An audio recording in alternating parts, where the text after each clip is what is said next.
කවුද මේ තිරිසන් කඩේ කරේ? මොකද්ද කිව්වේ? ඇයි මොකද්ද වෙලා තියෙන්නේ? අම්මේ අක්කේ මේ බලන්නකෝ. මං දන්නේ නැතුව කවුද මගේ බයිසිකල් විකුණන්න දාලානේ. මම හොඳටම බය වුණා. මේකේ නම්බරේ දාලා තියෙනවා. කෝල් එකක් දාලා බලමුනේ. ඈ මොකක්? මොනව කරත් පරිස්සමෙන්.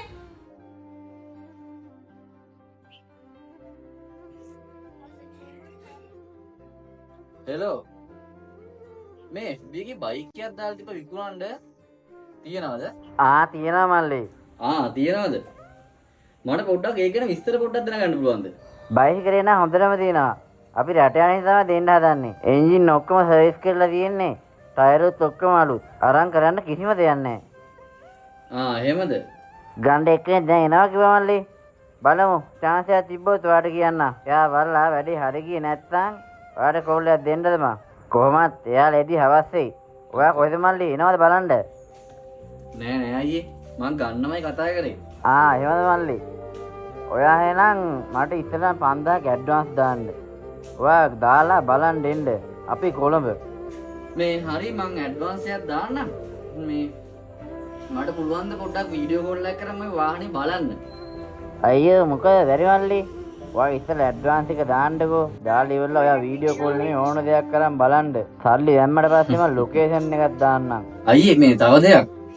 මේ මොනවා වුණත් ඔය බයික් එකේ අයිතිකාරයා පවු නේද? කාගෙනුත් අහිංසක ආසාවක්නේ. මල්ලි මොකද්ද? ඔයා කියන දේ මට හරියට තේරුන්නේ නැහනේ. අයියේ ඔය බයික් එකේ අයිතිකාරයව කොච්චර දුක් විඳද ගන්න ඇත්ත නේද? මොනවා වුණත් මිනිස්සු රවට එක සීමාවක් තියාගන්න. අනිත් එක ඔය බයිසිකලේ මගේ. එහෙම වෙන්නේ කොහමද ඔයි?